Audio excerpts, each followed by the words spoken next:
This is the story about the mines and town of Maiden, Montana. This old mine town was not far from present-day Lewistown. It was back in the spring of 1880 that a couple of prospectors, Joe Anderson and David Jones, happened to come across a showing of gold in the Judith Mountains. A couple of months later, the two men returned, but this time they brought along a few other prospectors to help out mining some of the gold. These men found good-paying gold quantities in an area known as Alpine Gulch, and several claims were then staked. A place called Warm Springs Gulch was the next discovery, and this area was close to where the town of Maiden would end up being located. A few days after, the discovery of Maiden was discovered by one of the prospectors named Frank McPartlin.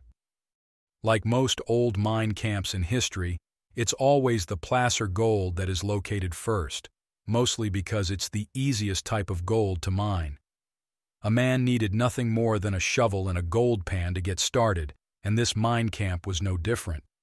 However, it didn't take long for gold on some of the creeks to peter out, and that is when the miners started looking for hard rock deposits. Miners Anderson and Jones discovered the first quartz deposit in the district. This deposit became known as the War Eagle Mine. Soon there were a couple of other mines, the Spotted Horse, the Maginnis Mine, and the Collar Mine, were discovered. These three mines ended up being some of the best-known properties in the district. The ore from the Spotted Horse became well known for its pockets of high-grade gold. It is said that over $5 million in gold was taken from these three mines.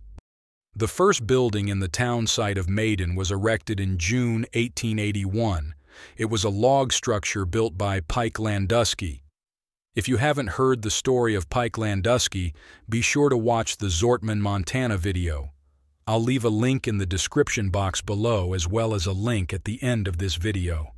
In 1882, a post office in Maiden opened, and Maiden was destined to become the largest town of the Judith Mountain Gold Strike, hitting its peak in 1886 with about 1,200 people. The Maiden post office continued until 1921. Of course, with three mines opening up at almost the same time, there was a rush of both miners and merchants looking to cash in. But there was a problem. You had miners looking for work and merchants looking to set up shop, and there was no town, so when folks came here it was kind of a free-for-all. The town site was never surveyed, so people just set up and started building whatever and wherever they wanted. Within a year in 1882, the town had several businesses. There were a couple of general stores, a blacksmith shop, a clothing store, a doctor and a lawyer, a hotel, and a couple of restaurants along with numerous saloons. By 1883, Maiden boasted 154 buildings, and the town even had a brewery.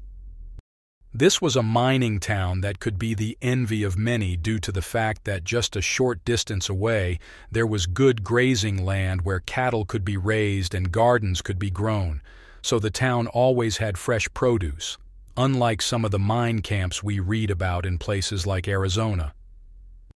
Remember how I mentioned that nothing in this town was ever surveyed? Well, in 1883 it was discovered that the entire town was located within the Fort Maginnis military reserve, and at that point the government ordered everyone to leave.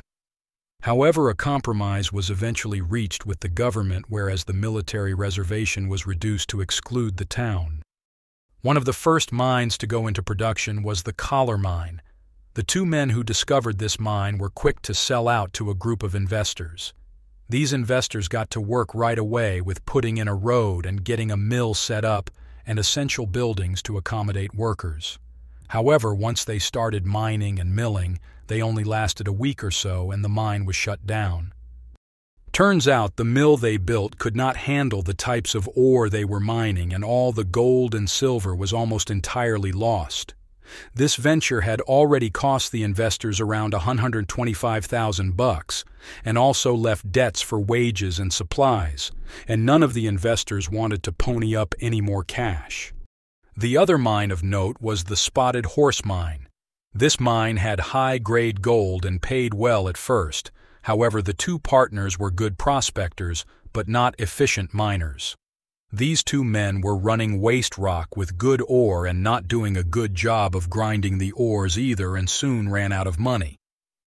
Then a man named Maginnis and another man acquired the Spotted Horse mine and also bought the Collar mine for a mere $1,500. These two men knew how to mine, and according to his own statement, the Spotted Horse mine earned him over $2 million. One of the other mines in the district was the Maginnis mine. Joe Anderson, who was one of the first people to find this mine, gave up his rights to the property due to lack of funds. A man named Johnny Kemper then found a small outcrop of high-grade gold ore which netted $3,000 for a 2-ton sample. A company called House and Holter heard about this rich 2-ton sample and invested in the property and built a 10-stamp mill. These guys operated the mine for several years, showing a healthy profit. Once the high-grade gold was depleted, the company sold the property to a man named Bill Burgess, who basically went broke trying to mine the remaining ore.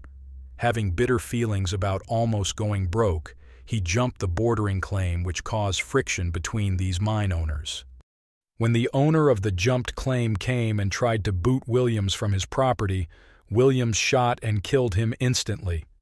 After that, the Maginnis mine became a real mixed bag of owners and leasers, with several parties coming and going, but none of them really making any profits for their efforts. Then in 1909, a group of investors along with a new graduate mining engineer took over the mine. These new miners found a small vein that opened up into a huge ore body. It is said that the mill pounded out ores grading over $1,100 per ton, 24 hours a day for almost 2 weeks. However, like so many old deposits, this one also just petered out. Because of the lower grade ores and smaller deposits, most of the mines closed down, and by 1910 the population had dwindled from around 1,200 to just a few hundred residents. The last saloon closed around 1918, the post office in 1921, and the school a few years later. In 1927, a fire destroyed the last of the buildings along with the assay office. I hope you enjoyed this short story about the mine camp of Maiden. Please like, share, and subscribe so we can continue to bring you more old lost mine stories.